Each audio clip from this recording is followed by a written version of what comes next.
getting their heads back in the game and back on track for that second place finish. Okay.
All right, and thank you for your patience here as we sort things out at the finish line tower. We've got 2 reps in front of us. The repechage, that is a second chance heat, basically, to advance to the grand final.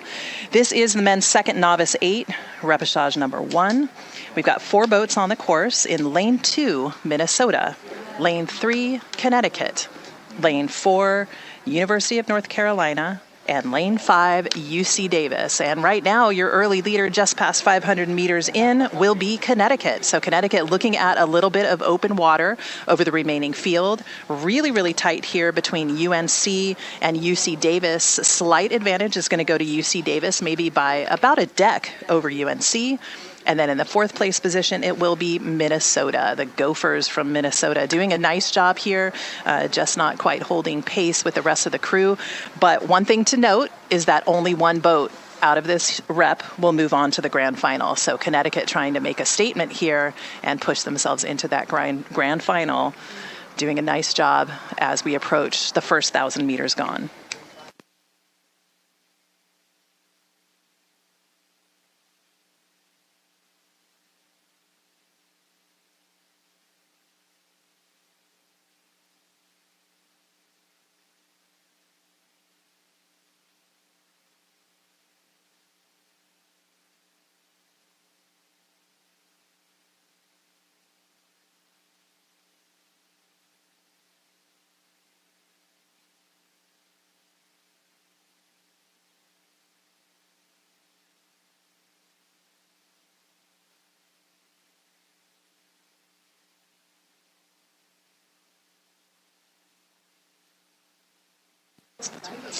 All right, crossing the 1,000-meter mark, it looks like Connecticut still has a pretty commanding lead, followed by UC Davis, and then UNC, again, the baby blue Tar Heels there, followed by Minnesota.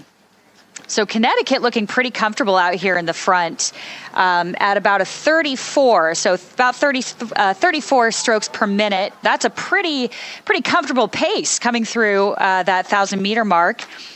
And again, not too far behind is UC Davis, headed by absurdly accomplished coach Desmond Stahl, who has a long history of forming very deep, very strong teams that have very strong middle thousands coming into that third 500. UC Davis should be a pretty strong contender coming into this second half. UC Davis from California is also where Olympian Seth Wheel comes from. Don't know if you guys remember Seth Wheel from the last couple Olympics in a 4. So he hails from UC Davis. But we should see a pretty good race here, I think, from Davis and Connecticut. I think so. And so although Connecticut has led from start to this point, 250 meters gone, it's UC Davis that's on the charge right now, trying furiously to see if they can take a little bit of that lead away from Connecticut in the final strokes. So a good sprint could do it. But Connecticut, a savvy crew, they are taking that stroke rate up and hoping to hold them off in these final 250 meters. They're just about to hit those red buoys, and this is where the blinding pain comes in, as you just have to push that out of your brain, know that you've got about 20-25 strokes left, and anything is possible. So again, one boat moves on to the grand final. As we come down to the final strokes here, Connecticut, we can hear their coxswain all the way at the finish line tower, making sure that that crew is their bow first across the line here. And so far, they're holding on to it.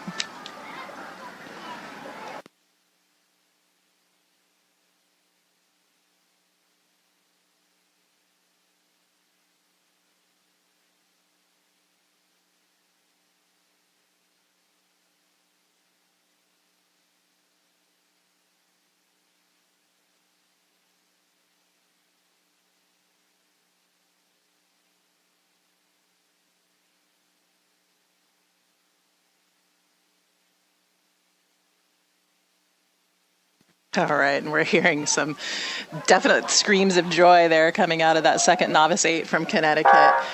Even though those coxswains have microphones, I don't think they needed them for that race. All right, so Connecticut holding on to that lead, followed by UC Davis, and then the University of North Carolina and Minnesota. So Davis, North Carolina, and Minnesota will move on to the petite finals. Connecticut to the grands unofficially.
All right, and it looks like we have a start here from the men's second novice 8. That is the repechage number 2. And in lane 2, we have Purdue. Lane 3, Michigan State. Lane 4, Orange Coast College. And lane 5, UMass. And it looks like all boats still connected off the line. We will see who kind of starts to settle in and make a move. Again, these second novice 8s, almost anything goes. That is absolutely true. And right off of the start, we had a little bit of a steering issue from Michigan State, but they got right back into their lane. Sometimes the excitement of the start can throw the crew off a little bit, and that's all a part of the experience of being a novice. Again, it's all about composure and listening to your coxswain, and they've done a great job getting themselves back straight down the course. But in terms of placement, it's going to be Purdue out in front, looking to have about a 2-seat advantage over Orange Coast College. Orange Coast, a perennial power, especially in the novice boats and the freshman boats. So Orange Coast just behind Purdue. Now back to them by open water, it is going to be Michigan State. They are in that third place position. And then in fourth, it will be University of Massachusetts rowing out of lane 5. So closest to shore, closest to the spectator shore, Massachusetts in fourth. And so we've got 2 races really heating up here. Really tight between Purdue and now Orange Coast pulling even with Purdue.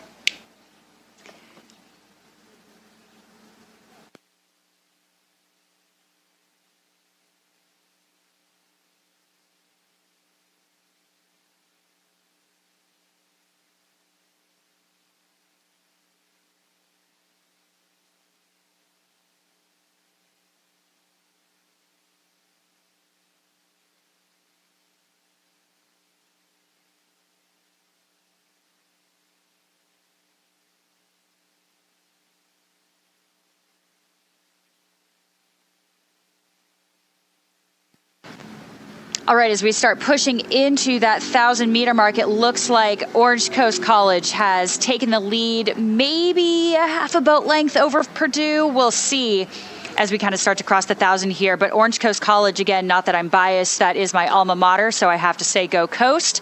But they are at about a 35 here. That means a 35 strokes per minute coming into that 1,000. They, again, have a very, very strong history of depth for these athletes. And Purdue looking like they are at about a 34. So again, 34 versus 35. It'll be endurance versus rates, and we'll see what happens as we cross the 1,000.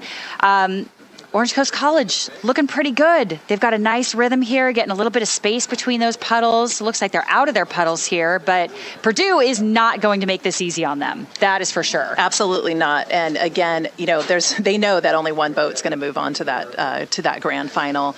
And as we come all boats past the 1,000-meter line, Orange Coast really trying to make a statement here. When I'm going to go back to the stroke ratings for those of you again that moms and dads, grandmas and grandpas that might be new to the sport of rowing. We're talking about stroke ratings because it really is an important aspect of a race plan. A lower stroke rating might benefit a crew that's a little bit bigger, a little bit stronger, more power in the boat. Higher stroke rating might benefit a crew that is a little bit lighter, maybe a little bit more technically adept. And right now, lots of power in that Orange Coast boat as they come into the final 750 meters for them, trying to hold off Purdue.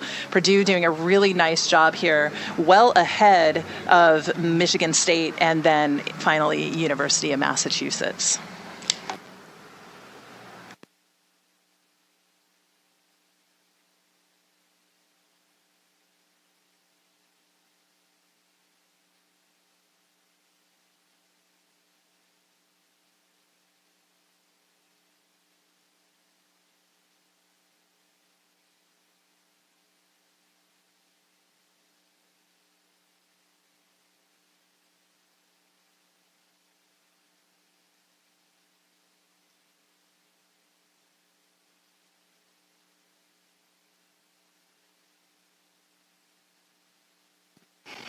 And it looks like Coast has a very comfortable lead here, crossing the 1,500-meter mark. Purdue crossing now, so about a boat and a half length open water over Purdue. One thing you may not know about Orange Coast College, too, is that they are the only community college that will be rowing here. So 2 years only. These crews do not get 4 years to row together. They only get 2. So they really have to see what they can do with what they get each year and make the best of it with 2 years. And so it's very exciting to come see them race these crews that get to be together for 4 years. Absolutely. Orange Coast, always a strong program nationally. Again, we used to refer, when I rode at Cal, it was what we called a feeder program to the Division I schools, always getting these fabulous athletes that had a chance to, get the academics out of the way, get a lot of really great training down there in the Back Bay of Newport, and then move into a Division I program with a lot of experience and technical expertise. And we're seeing that right now. Open water lead for Orange Coast as we come into the final 250 meters over Purdue. Purdue maybe conserving a little bit of energy, knowing you don't want to completely just throw it all in there, but I think that they realize, hey, we're in second place. Let's hold on to a little bit of that energy as we move into these final strokes. Michigan State just behind Purdue by about a length, and then behind them by about 2 lengths of open water, it will be the University of Massachusetts.